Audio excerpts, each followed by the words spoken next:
Mengawal informasi kita yang pertama, pemirsa, warga Rejosari, Kecamatan Talang Ubi, Kabupaten Penukal Abab, Lematang Ilir, Bali, dibuat heboh setelah seekor ular sanca berukuran besar ditemukan di dalam kandang ayam milik salah satu warga.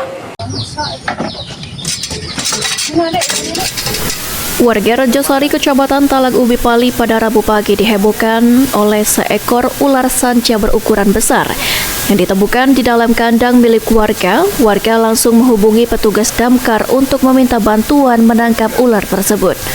Setelah mendapatkan laporan dari warga, ular sanca sepanjang 3 meter berhasil diamankan oleh petugas.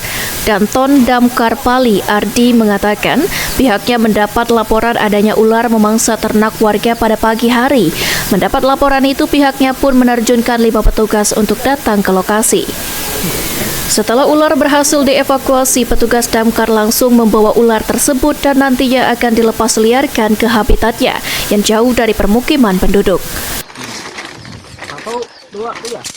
Untuk jenis ular sanca, Pak. Itu di mana lokasinya, Pak? Lokasinya di Jalan Rejosari. Ditemukan di posisi mana? Posisinya di kandang ayam. Berapa meter, Pak, ukuran hewannya, Pak? Diperkirakan ukurannya 3 meter. Selanjutnya hewan itu kita kemana, Pak? Selanjutnya kita rilis, itu ada di kantor kita, Pak. Oke. Idham PAL TV.